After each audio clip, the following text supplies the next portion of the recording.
Good morning, everyone. I'm going to invite us to begin our service with some singing. And I'm going to, this morning, say a lot of times when we begin our songs, I invite people to rise in body and spirit, recognizing that some people want to stand up, some people are comfortable singing from your seat. However it is you want to lift your spirit in song, that is great. So let's rise in body and spirit and sing together. Everybody here's got a place at the table.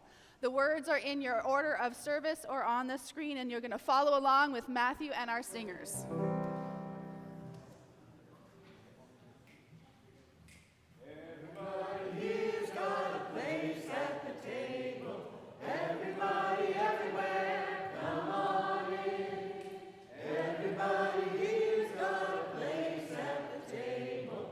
Everybody, everywhere, come on in. Come on in. Sit on down. Glad you're here. Stick around. Everybody here's got a place at the table. Everybody, everywhere, come on in. Everybody here's got a place at the table. Everybody, everywhere, come on in. Us and them, you and me, everyone, A to Z. Everybody here's got a place at the table. Everybody, everywhere, come on in. Everybody here's got a place at the table. Everybody, everywhere, come on in. Everybody here's got a place at the table. Everybody, everywhere, come on in. Everybody here's got a place at the table. Everybody, everywhere, come on in.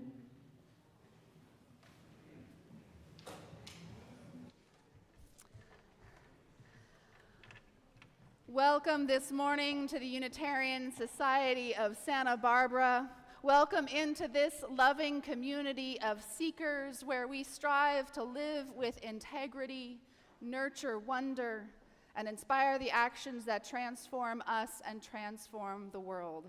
I'm the Reverend Julia Hamilton. I use she, her pronouns, and I am delighted to be with you on this rainy spring morning, feeding the flowers and the grasses and the plants, making the world lush again. It is good to gather in community, to feel the warmth of this gathered community, whether we're here physically in our sanctuary together or joining us online in our online sanctuary. We are one community on one earth together. And I promise you that when we chose to sing Everybody Here's Got a Place at the Table at the suggestion of one of our worship associates this morning, Catherine Callahan, we did not know that it was also going to be a potluck after services today. So it's sort of a prophetic invitation for everyone to stick around if you're here in person and join us for some food in Parish Hall together. Thank you for bringing food, those of you who brought it. And if you didn't bring food, you are our guest and join us anyway. Everybody here has a place at the table at the Unitarian Society. If you are new to us and visiting, or perhaps joining us online for the first few times, we would love to get to know you better. There are connection cards out and about at the welcome table here. There's a visitor link online, and that'll help us keep in touch with you about all the things that are going on in the coming season here at the Unitarian Society. Please stop by and say hello, introduce yourself. We would love to get to know you. There is a newcomer orientation on the second Sunday of every month in the front office over there. So if you want to join us on the second Sunday in April, you can meet other new folks and get to know more about the congregation. But I want to highlight just a few things that are coming up as we head into a new month and a new season. On the first Friday of every month, we have the Alliance meeting, which is happening this Friday. And the theme is estate planning, which is something that is applicable to all of us at all ages and stages of our life. So please join the Alliance for a good conversation around that planning. And we are also kicking off our spring adult religious exploration series next Sunday with our Lunch and Learn. Charlotte Brigante, our Director of Lifespan Religious Exploration, can answer any questions, and sign-ups are both online and on a clipboard in Parish Hall. You can sign up for one or all of the 5 workshops that we're going to be offering throughout the season. There are opportunities to show up not just here in this community, but in the wider world for our values of love and justice. And I want to bring a couple to your attention, places where we can show up together to say that we value care and community over cruelty. And one of those places is tomorrow at 6 p.m. at the Vigil for Immigrant Justice, joining with all of the partner organizations that we work so closely with to defend the rights of immigrants in our community and in the wider world. It is a vigil, so show up. If you have a battery-operated candle, you can bring that. You're also invited to bring some food that will be shared out with families who are in need. And then coming up next weekend on April 5th, there is organizing for a massive mobilization that will be happening across the country, and we are a part of it. I myself will be in Washington, D.C. for a conference next Saturday, but I will be with you in spirit because I know there are actions planned here and just about in every city and town across the nation. So mark your calendar for April 5th. And I invite you now to take a breath. Allow yourself to be fully present here. Give yourself the gift of this hour where you can set down the to-do lists, the calendar additions, all of the work that is waiting for us in the world. Give yourself the gift of this community, this time to deepen your spirit together as I ring our bell and let the sound connect us.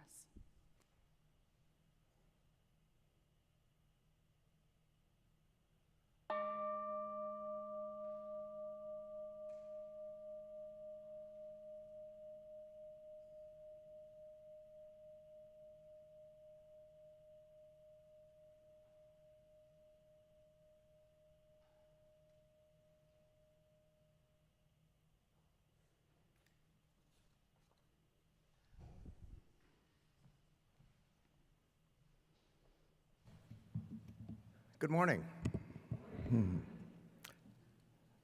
Reverend Julia will light our chalice this morning, and the words for the chalice lighting are, "We light this chalice to remind us that new light is always waiting to break through to illuminate our ways, that new truth is always waiting to break through to brighten our minds, and that new love is always waiting to break through to warm our hearts. May we be open to this light and to the rich possibilities it brings us."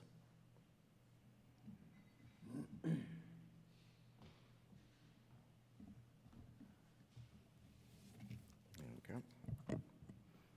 I have good news. So what big two sporting events are going on this week and next week? March Madness. Lesley College, Cambridge, Massachusetts. And I know, John, were we able to get the slides working? We do. From her high school basketball coach cut her from the teams in her senior year, Bailey Cinema Daniel refused to let that rejection and the fact that she was born with one arm end her dream of playing the game that her childhood idol, LeBron James, made her fall in love with 15 years ago. That determination led the 22-year-old guard at Lesley University to become the first NCAA Division III women's basketball player with one arm to score in a collegiate game.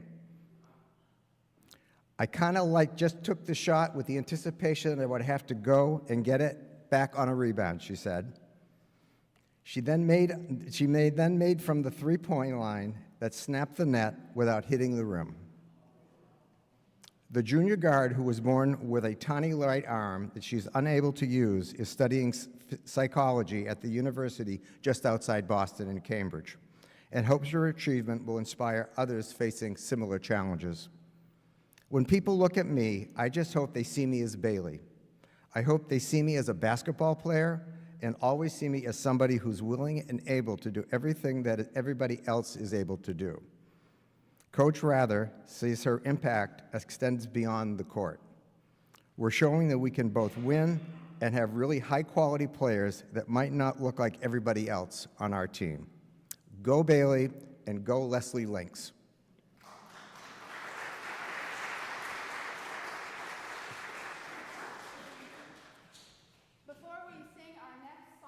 I'm going to invite you to get to know the people around you, to exchange a very brief welcome and hello to someone nearby, and then we will rise again in song.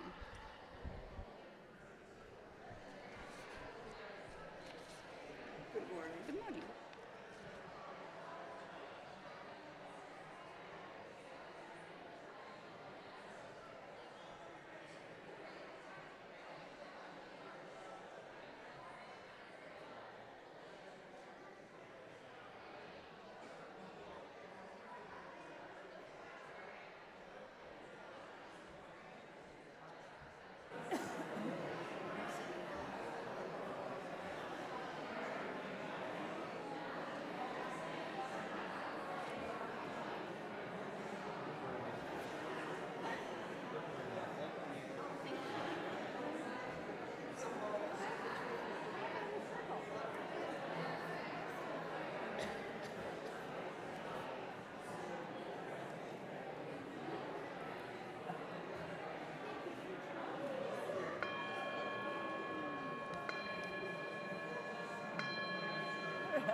Some people are ready.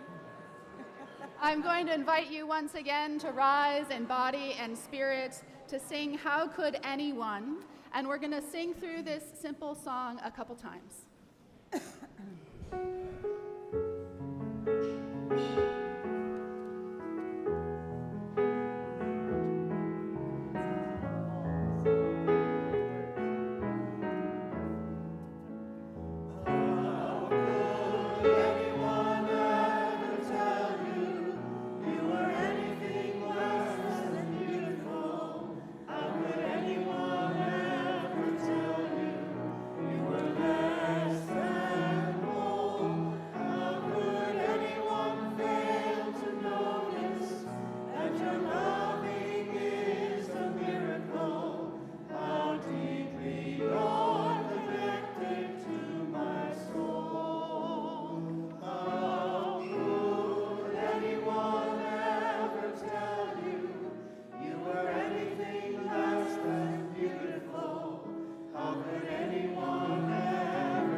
Good morning, everyone. I think I see a few kids back there. This is the time in our service when we invite children and anyone who loves a good story to come on forward.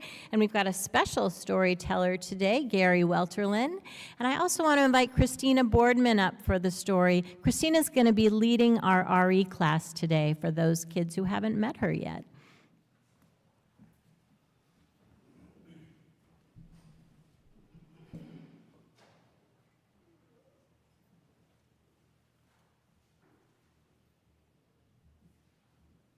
Anybody under the age of 40 is considered the younger age group.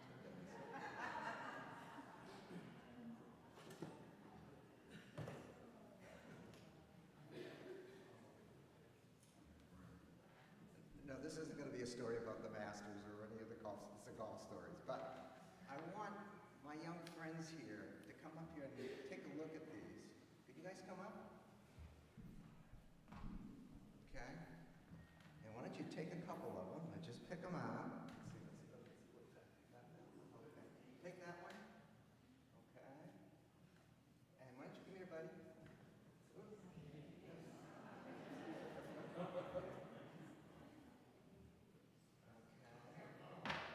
That's okay. You probably play better than I do. Okay? And here's one more. Okay? Now I want you to tell me, and I'm going to ask Mike Risto to come up here because he claims to be a golfer. All right, Mike.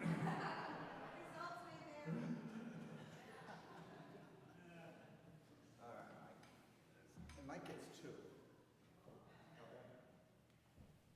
So,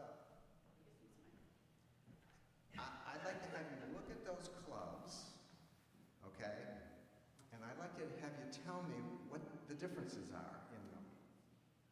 The big difference. And Mike, you can look at yours. Yeah, you never put the ball in the hole. I know that, right? Yeah. Are they shaped different? At the bottom, okay. And what are they facing the same way?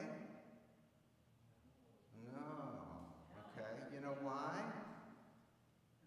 Because some of those golf clubs are made for right-handed people, and some of those golf clubs are made for left-handed people. So if you're, as Mike can see right here, these are two different, those are putters, and if he's right-handed and he has that left-handed putter, he's probably not going to do very well hitting the ball. Unlike that one, that's correct. That's going to be another thing that we'll talk about. Yes, left-handed and right-handed golf clubs are out there, and that's because a number of us are left-handed, a number are right-handed. How many in this room are left-handed? Okay. Yeah. That's actually a little bit less. 10%, 1 out of every 10 people in the world is left-handed. And being left-handed, I can tell you that it is always interesting when you kind of realize that you're living in a world that's not designed for you. As subtly as it may be, we live in a right-handed world, and it has been that way as long as people, even pre-people, have been around. Ironically, handedness actually is pre-birth. You are predisposed to either being left-handed or right-handed. And even though it doesn't really show up until you're 4 or 5 years old, or really by the time you're a teenager, it kind of just sort of settles in. But it's more than just being left-handed and right-handed. It's the idea of left-handedness and right-handedness. We use it in our words. Things like in English, we use left and right as using to describe position and handedness, obviously, with left often associated with negativity or weakness, and right with correctness or strength, even though that isn't always the case. An example, a left-handed compliment. I really like your shirt, Gary. I do. Please raise your right hand when you're giving an oath. Okay? Then there's the contrary to that, which is the left-handed oath, because people say they can't be trusted. You have 2 left feet. Nobody ever said you have 2 right feet. You're my right-hand man. Does that feel right? Why not correct? And there's lots and lots and lots more. When I went to school, way back when, my seat was in the very far corner of the room. And the reason for that was that the school was set up with the lower right-hand corner, the A's, okay, would start there and they would go left and then up and then funny. And when you have a name like W, it's Welterman, W, by the windows, because that's where the windows were, and way in the back, on the left. But I was very fortunate. On my first day of school, my teacher, Mrs. Belmont, came up to me in my seat at the back of the class and soon realized that I was different than other students. She said, "Gary, I am delighted to have you in my class. You don't know it, but you have a gift. For you're left-handed, and so am I." Being taught by somebody who saw the world like I did made all the difference. She knew my papers would be tilted the other way, that making cursive letters like O's and L's and F's would come out backward, and that scissors wouldn't always work for me like they did for the other kids when we were cutting paper. Now today, people really don't think much about left-handedness, that it is now, but they're finding a combination of genetics, biology, and environment. In a lot of cases, it can be really cool. Like left-handed people can have an advantage when they're playing sports because they don't expect somebody to be left-handed when they're out there competing with them. And one of the other things that left-handed people can do, or at least I can, is I can write backwards as fast as I can write forward. But it's also about being different, and that's terrific. So if you were left-handed, any of you are left-handed, I think that's pretty special. And if you have other gifts and are right-handed too, I think you're pretty special as well. So let's sing our children out.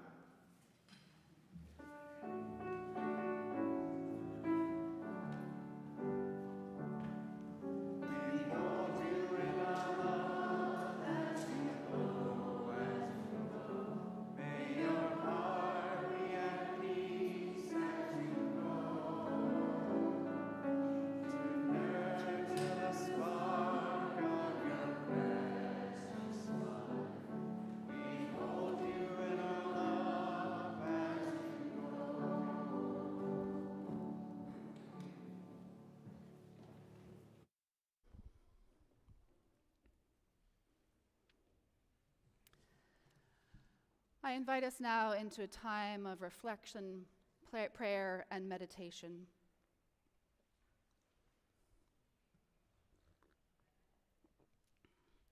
I invite you to settle yourself where you are.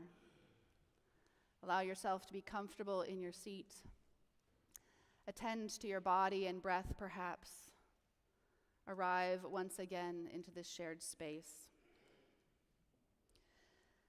Like many of you, I have seen the videos of the earthquake that so recently has devastated Myanmar and the surrounding region. The collapse of buildings, the sacred spaces crumbling. And it was a reminder that there are some things more powerful than politics. We live in this world at the grace of the tectonic plates under our feet, the winds and fires and waters around us. And we work so hard to create loving and stable societies because we know that there will always be times when we need each other. Times when disaster comes suddenly, even when everything else might be going well.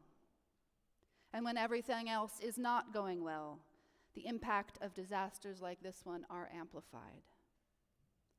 We need one another. Not just locally, but globally.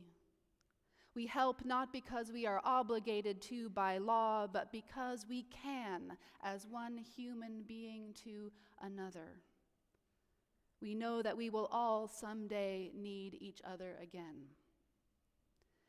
And so I would like to share this poem from Myanmar, and in the quiet time of meditation that follows, may we open our hearts to those who are suffering great loss in Myanmar and beyond, holding hope for their safety and recovery and healing.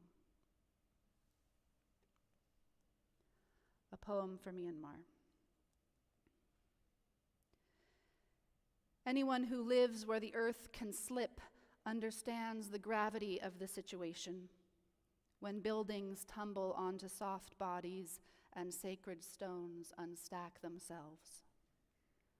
The city shivers, and what was solid becomes dust and memory, house, tower, temple.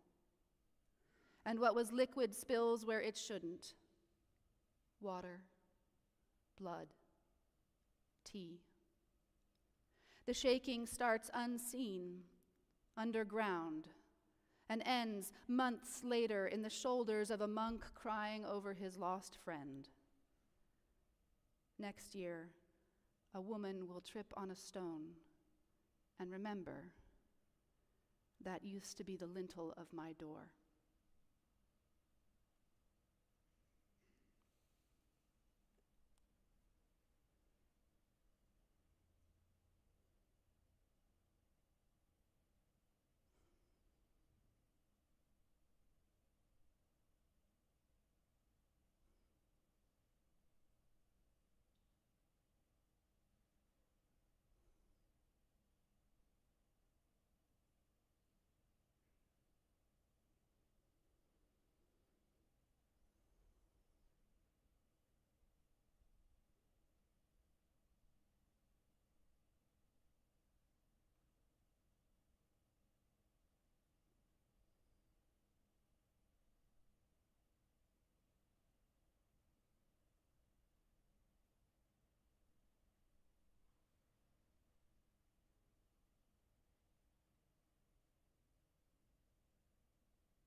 Our next song you can sing from right where you are. We are going to sing it through a few times. Just watch Matthew for instruction. The words are in your order of service or on the screen.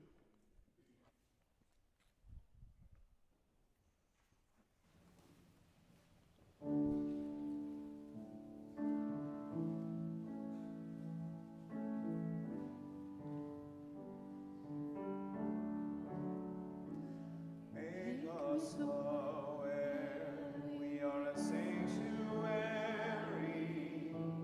each made holy, upright through with thanksgiving. We are a living sanctuary, anew. Make us aware we are a sanctuary, each made holy, upright through with thanksgiving. We are a living sanctuary, anew. Make us aware we are a sanctuary, each made holy, upright through with thanksgiving.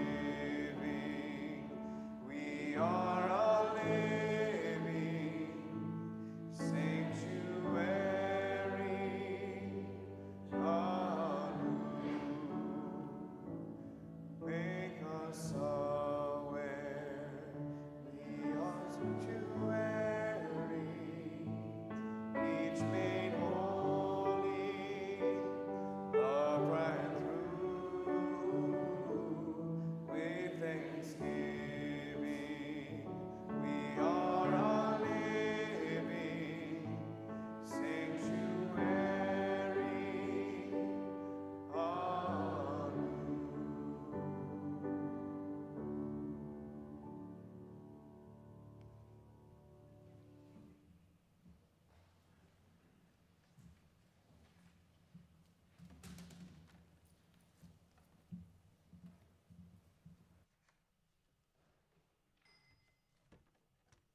Good morning. I celebrated my 75th birthday on Tuesday. Thank you. I claim no credit, but I did start this reflection on Thursday. And I had the idea that sharing my wild range of health issues, which have totally changed my life and my sense of what it means to be human, would illustrate my theme, which is essentially seeing beyond limits. I'm here to share my reflection on life, disabilities, and what being human has come to mean to me. I thought that I would see beyond what we consider usual or normal and talk about embracing the infinite ways that we humans navigate our existence.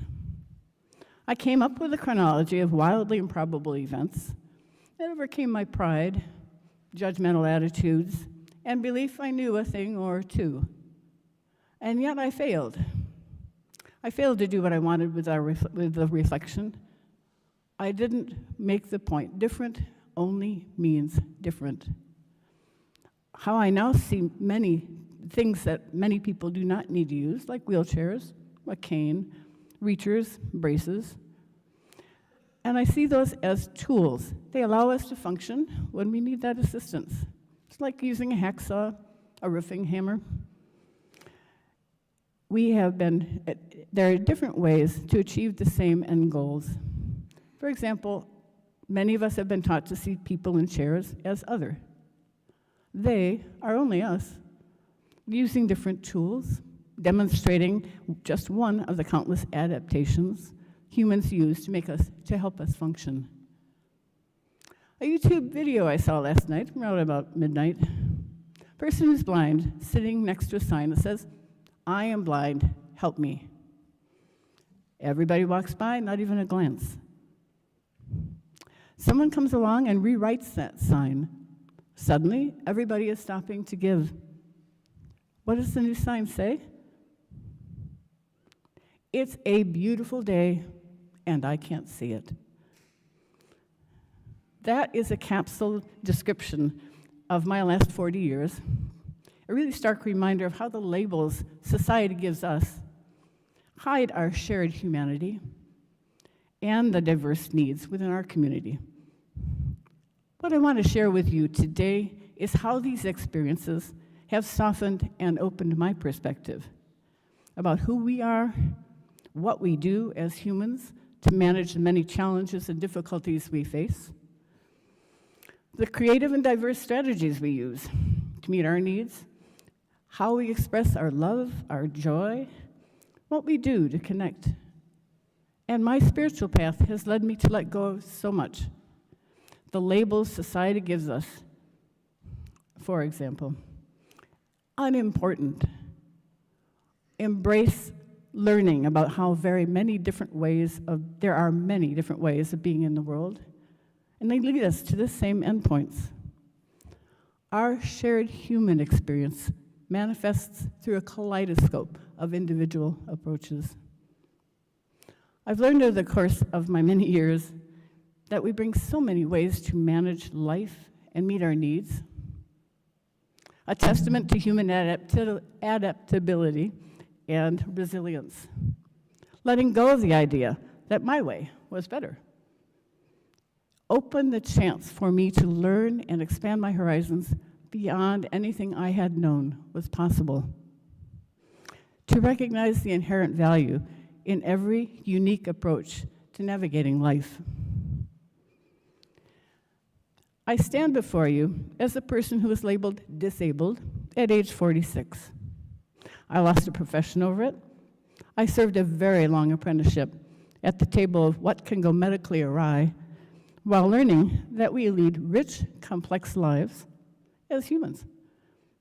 As a result, I am also living the best time of my life. Health challenges continue, but these many years of my experience have taught me that what appear to be disabilities, handicaps, impairments, are ways our society chooses to label differences among us, between us. These labels limit what I see as endless possibility at every point in a person's life. Even more, they limit our view of what connections and community can help us build. I'll share a little bit about my medical situation, and I also want to say this. I don't define myself by my medical issues. I'm a whole person. I have a very rich, complex, and busy life. And focusing on that wholeness has really helped me grow into old age and what I consider to be now my true adulthood. Where I started my journey, I'm curious about almost everything. My brain seems to be a sponge for collecting and processing information. I've always had a strong body. It handled everything from 24/7 intensive studying to pretty significant martial arts training. I played sports, trained in dance, backpacked, canoed, skied, camped. I launched myself into early adulthood by marrying at age 22 between undergrad and grad. I turned my zoology degree into a unique master's in regional planning and environmental science, putting together a degree program and selling it to my major Midwestern university. I was one of only 3 people to do this in college history. And my professional career as an environmental scientist and land use planner began in 1974. I really am quite old, in New Mexico.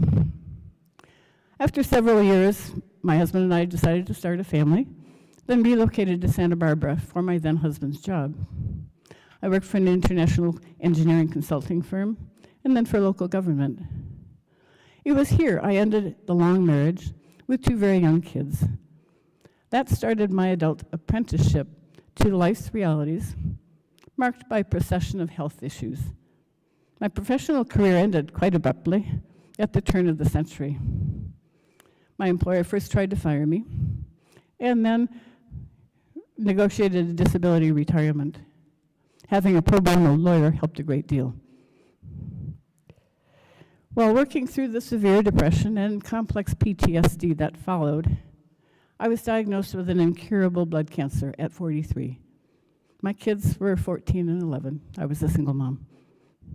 I started my cancer journey as a scientist, believing I had 7 years to live. Well, that's what the data said. However, I was wrong. I finally had to recognize and acknowledge my spiritual path needed to make room for my human spirit. That was the beginning of an internal transformation for me, from a person who carried a heavy burden to a person grown into her strength and capabilities, who knows deep down how to keep moving forward, who sees life as a spiritual journey at every level, and generally meets challenges with the expectation of learning something, even if I really don't want to. I learned to follow a spiritual path in this way. The health challenges haven't stopped. They include multiple major spinal surgeries. That left me with an almost completely reconstructed spine, fused at 28 levels. Other cancers, breast and blood, esophageal problem, GI problems, joint replacements, blah, blah, blah, brain injury, minor issues, surgeries and hospitalizations every year. I summarize this because that's how I feel about it. It's an experience I have to go through, but I've learned to view each of these challenges as a chance for more growth. You know, what's made the relentless onslaught, and I really do regard it as relentless, more meaningful for me, is how I've been helped to help other folks who face similar issues. Possibilities abound, and there is always an opening for joy. I lost the ability to walk for a time, had my very own blue wheelchair with wheels designed for wheelchair basketball and moving. Had small wheels that sparked red, green, and blue. And because I wanted to dance again, I formed a wheelchair dance group. We met at Pilgrim Terrace, choreographed and performed 2 dances at the UCSB Junior Wheelchair Sports Camp that summer. People in power chairs can outmaneuver people in manual chairs big time. It was amazing. I had surgery, and with therapy, hard work, and most of all, luck, and it really was luck, I walked again. I may not be able to play my stringed instrument, the viola da gamba, but I can still sing. It's been part of my spiritual growth to discover that even as a classically trained musician, I can learn to hear and dance to music I would never have been interested in before. My listening these days is incredibly vivid and a very satisfying experience. I didn't imagine it could exist at that level. I have some sweet grief in remembering the people with whom I sang and played who've passed on. My older son is a gamer. He introduced me to the earlier Assassin's Creed game, Valhalla, the soundtrack. That in turn led me to voice play, a song called I Am Not My Mother's Savage Daughter, and the video gaming soundtrack world. Announcement, if there are any gamers here, I'm really looking forward to a review of Assassin's Creed Shadows, which was released earlier this month. My major health challenges have been transformative for me. I started a patient advocacy business and discovered a passion for helping other people learn to advocate for themselves. The skill set I needed to meet my health challenges has also brought me to a profound understanding of what is important to me. I am fully aware of the current regime's unspoken but clear goals to remove people like me from this society. I'm not hopeful, but I remain unbowed and unwilling to be quiet. I know who I am, and that none of us is unworthy of membership in community. My future surrounds me. My life at present has a very simple focus: gratitude. I've decided that life is a constant set of challenges with hidden pleasures at every turn. Beauty is always present. I see it in the pale light of dawn, the moon's cycle, a soft whisper of leaves. I see it in my dog's smile, someone humming, a clean kitchen counter. I see it in the open gaze of someone who feels seen and heard. My life purposes have been to learn, grow, and be of service to others. I believe I've become more effective, a little less self-focused. I'm aware of my strengths and my weaknesses. I desire to do more than I am able. I have accepted who I am. I do judge myself and and others so much less. I continue to work on my impatience and irritation, on talking too rapidly and softly, and I am always learning how to better communicate and listen. I owe myself this, and I'll share it with you, to imagine and reach for what I want to accomplish in the near future. My quality of life really depends on it. And I'm keeping this year's New Year's resolution, which is essentially to meet people with kindness, a desire to connect, and a willingness to hear and listen. I invite you to ask me about any part of my life. Life is too rich and satisfying to make health issues the main focus of our connection. Thank you.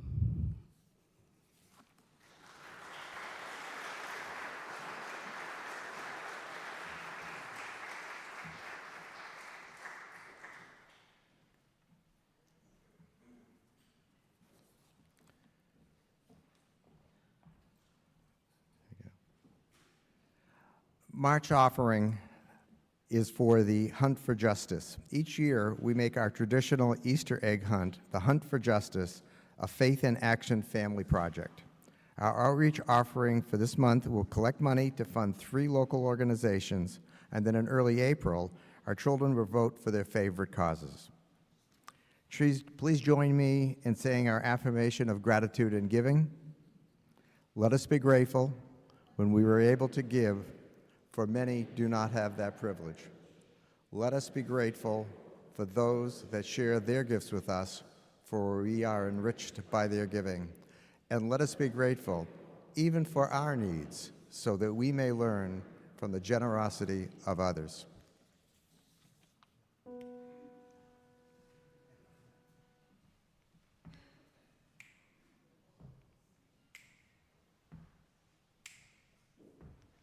When that storm comes, don't run for cover. When that storm comes, don't run for cover. When that storm comes, don't run for cover.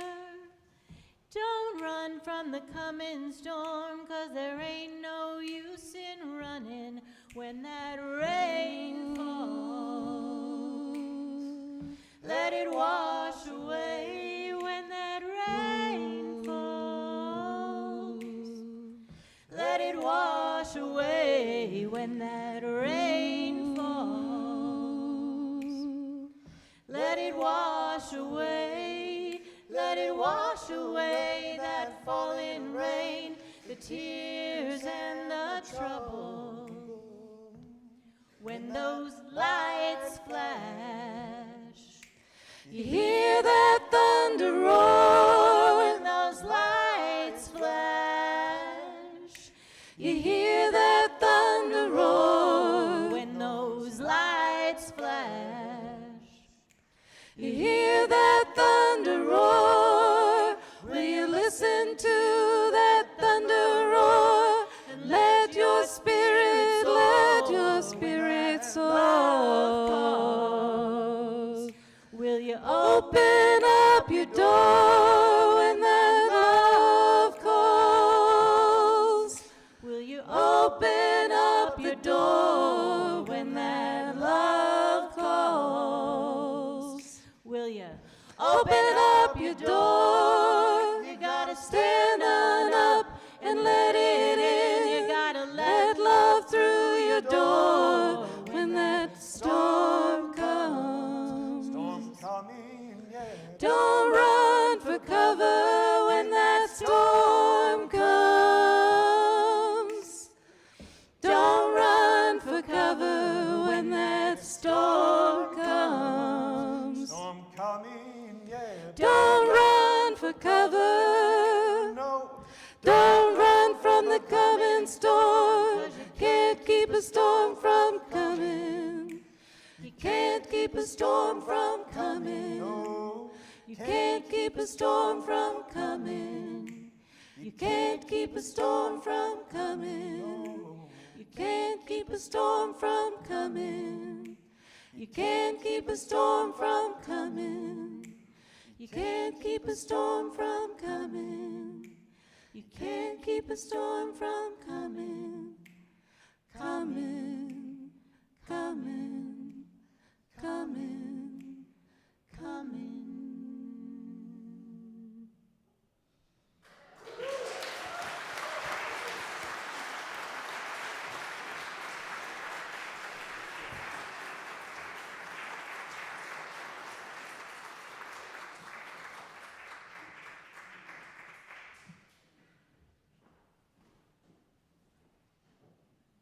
Trasa, Charla, and Matthew, thank you so very, very much for that gift. We're going to need to hear more from you all as a trio, I think. So as I considered this morning's topic, I wondered whether I should speak from that pulpit or not. As we all know, beautiful though this pulpit is, it creates a significant barrier for anyone not able to navigate those 3 narrow steps up into it. It's not a problem we're likely to solve anytime soon, but in recognition of the fact that it is inaccessible, I'm going to stay down here for this morning.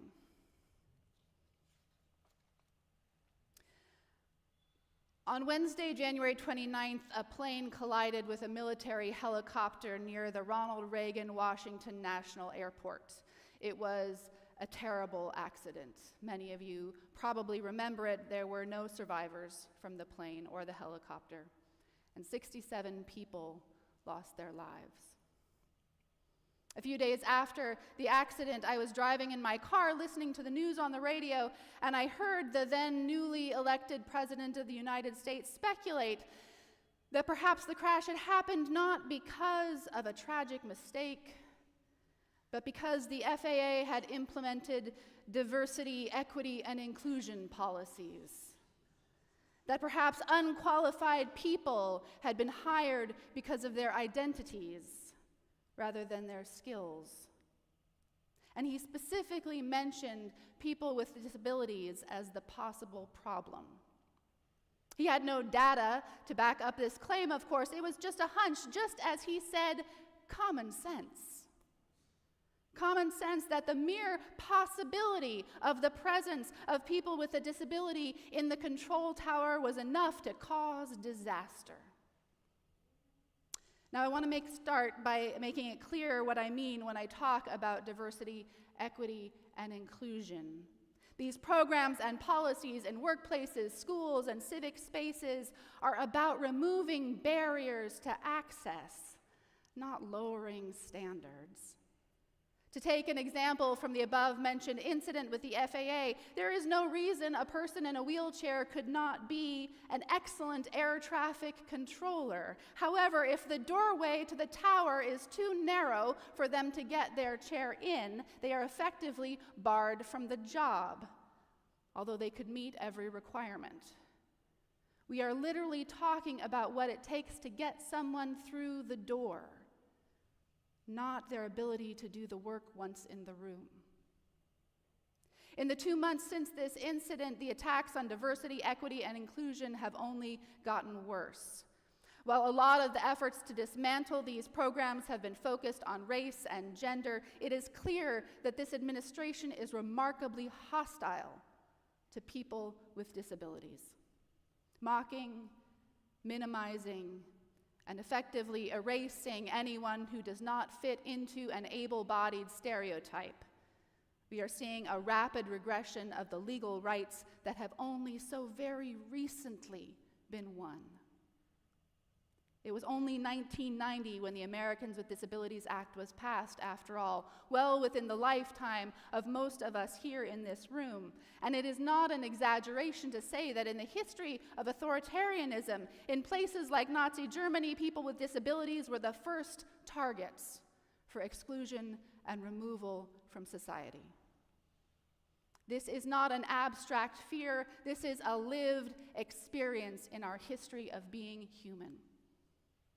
And so because of this open hostility that is bubbling to the surface again in our wider culture, it is even more urgent that we, as a faith community grounded in love and committed to inclusion, get clear on why we do this work, why we embrace adaptive change as sacred and holy. Not just in the practical sense of removing barriers and complying with the laws, but also that spiritual practice of embracing adaptation as holy. Holy, a word that is connected to that idea of wholeness, the work of becoming whole, not because any one of us is broken, but because without each other, we are incomplete. We are incomplete without each other. When I reached out to folks in the congregation to hear more about their experiences with disability, one of the reoccurring themes is there is no bright line between abled and disabled. The vast majority of us human beings will find our abilities change over time. We are only temporarily the way we are right now. As Catherine so beautifully articulated, we all go through cycles and changes, and what we could do one day, we may not be able to do the next. Or as another member put it, disability is in life's fabric. It's hard to know where to start or draw lines. A maxim of the community is that you've met a person with a disability, well then, you've met a person with a disability. That is to say, no one person can ever have all the answers, nor should we expect them to. We are here to learn to meet each other where we are in this moment, which might be different from who we were yesterday and will certainly be different from who we are tomorrow. There is no one person who speaks for disability issues, certainly not me. But instead, we are a community seeking to widen our understanding together. The word disability itself is up for debate. I use it here as the most commonly understood term to describe a wide variety of situations, but it seems inadequate to the task. As humans, there are so many ways we exist in the world. Ways we are physically different, ways we are neurologically different. There are visible and invisible disabilities. There are disabilities that are temporary and those that are permanent. Some we were born with and some we acquire. Some that are widely known, some that are rare. Some that are painful and some that are not. We move and think and live in our bodies within this wide range of possibility. And to try and reduce this to a binary between abled and disabled limits the creative conversations we can have when we explode that binary thinking everywhere we find it and embrace human complexity as a gift rather than something to be overcome. We contain multitudes, collectively and individually. Listening and understanding one another, the challenges we face, and the joys we discover along the way, letting what we learn influence not just our own individual perspectives, but also the structures and systems that we create. Letting us be influenced by that shared life, that shared possibility. This is the first part of embracing adaptive change as sacred work. So let's explode binary thinking everywhere we find it so that we can learn to relate to each other as the human beings we are, rather than just the list of physical or mental or medical challenges that are part of our lives. Let us be more than one thing, always with each other. This is holy work. Recognizing the wholeness that exists not in spite of our differences, but inclusive of them. Broken and whole, well, that's another binary we don't need. In preparing for this service, I came across a reference to the Hindu goddess Akhilandeshvari. This was a new deity to me, one of the not more well-known deities in the Hindu cosmology. In the tradition, there are so many aspects of the divine that they cannot be represented just in one god. That is way too small, right? And so aspects of the divine crop up in all these multitudes of deities. There are always new facets of the holy being revealed. And so Akhilandeshwari's name means she who is never not broken. She who is never not broken.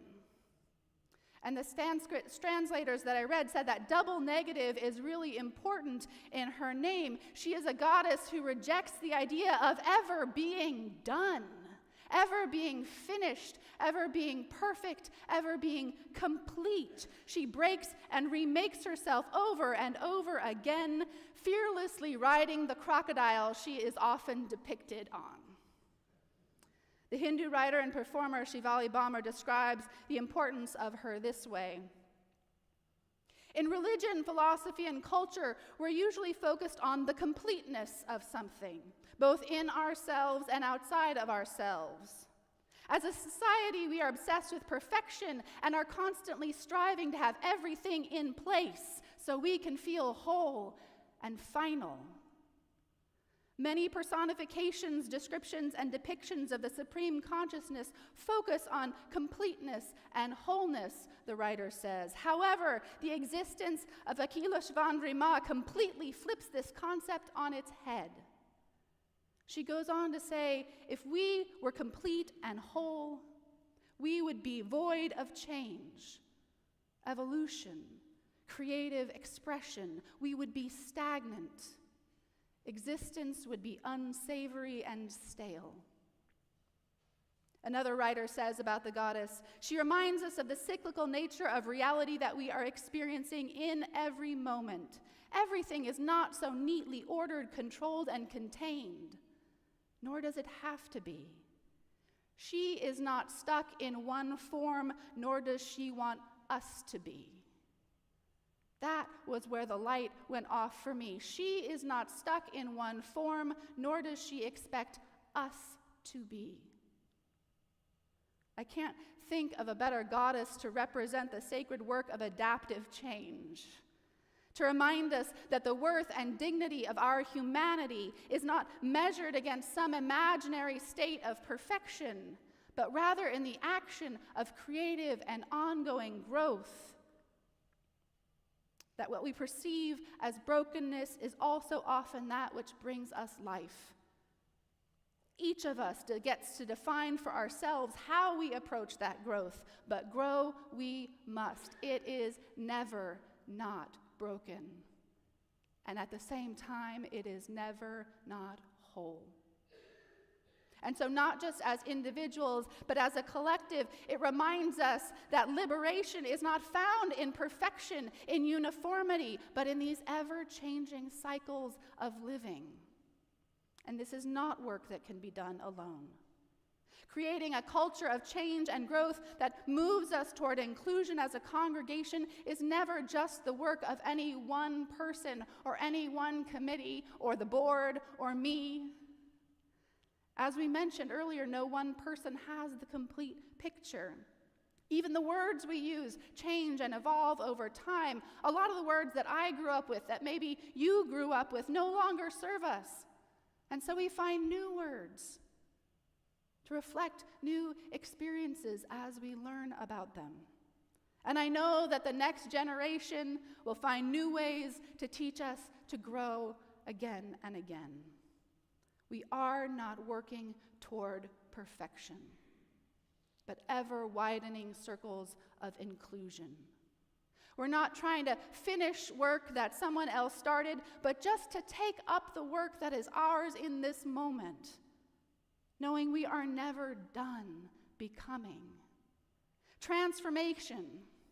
Those actions that transform us and transform the world, that part of our mission statement of this congregation that we say every morning. Transformation is not about moving from one thing to another. Again, that's a binary, a before and after. Transformation is this ongoing process that has no teleology.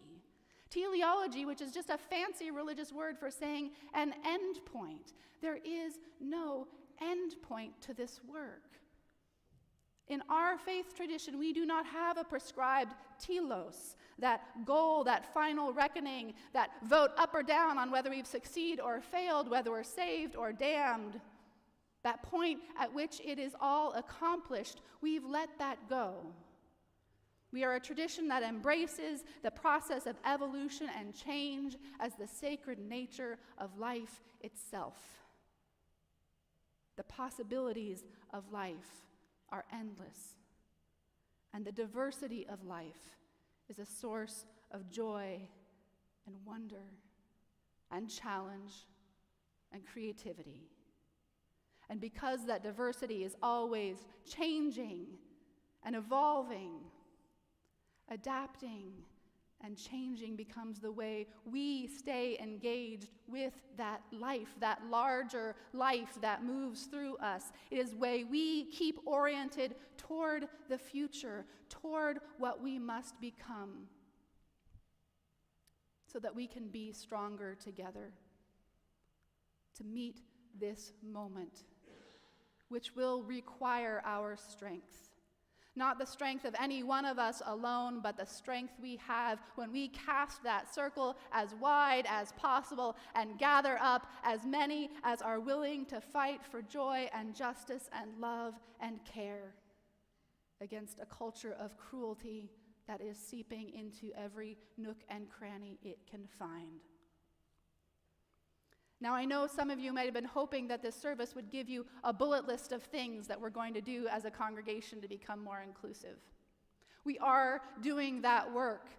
We're doing that work in all kinds of ways in our vision for the capital campaign and the strategic plan. We're doing that work in partnership with the wider community. There's another opportunity to show up in public. Mark your calendars for April 12th, where there will be a rally for disability justice. And we're doing that work in the civic space, getting out there and advocating for policies that help ensure inclusion will be maintained and protected. But beyond any one particular thing we might do, what is most important is that we embrace inclusion as this ongoing process, not an outcome. That we embrace diversity as a strength and a joy rather than a problem to solve or a burden to bear. That we create a sanctuary, as we sang in our song earlier, a place of respite from the hostility, a place where love and care can flourish. So bring your whole self to this place, your holy self, your beloved self to the table. Let us be changed and remade, now and always, because that is where life happens. So let us defend and care for one another and show up together and sing together and rise in body and spirit together and be the more beloved world that we hope to see beyond these walls. May it be so. Blessed be and amen.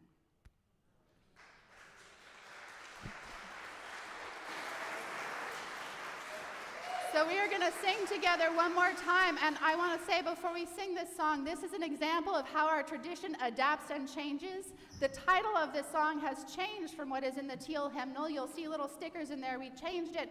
The author of the song changed it from Standing on the Side of Love to Answering the Call of Love. When he heard from people in our wider Unitarian Universalist tradition who say that maybe standing on the side of love is not what I do in my wheelchair. And so we modified and changed the lyrics of the song to talk about answering the call of love that we all hear. So let us sing together. The words are on the screen. If you're looking in your hymnal, note the little sticker change of the words.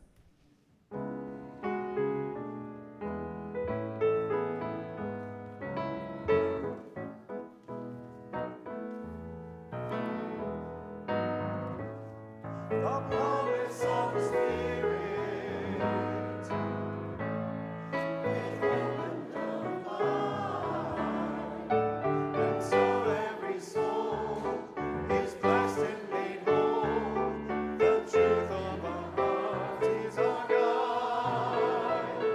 We are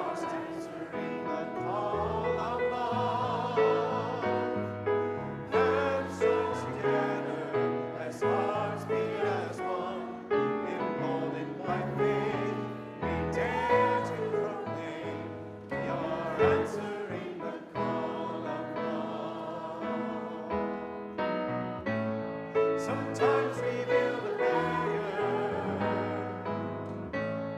to keep us bound, corrupted by fear, unwilling to hear, denying the truth we found. We are answering the call of God. Hands joined together as hearts beat as one, emboldened by faith, we dare to proclaim. We are answering the call of God. A bright new day is dawning, when love will run divine. Reflections of grace in every embrace, fulfilling the vision divine. We are answering the call of God. Hands joined together as hearts beat as one, emboldened by faith, we dare to proclaim. We are answering the call of love. We are answering the call of